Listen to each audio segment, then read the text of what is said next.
சிவனுக்கு இவன் மூத்த பிள்ளை என்றும் அடியவர்க்கு அருள் சொரியும் ஞான பிள்ளை.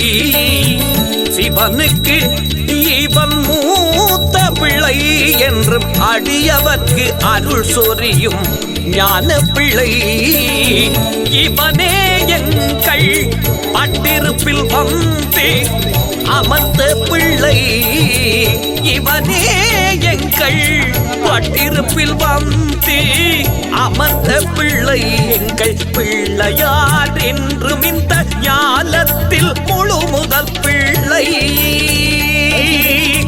சிவனுக்கு இவன் மூத்த பிள்ளை என்றும் அடியவர்க்கு அருள் சொரியும் ஞான பிள்ளை.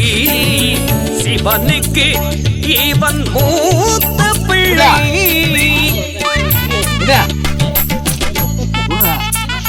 தொட்டு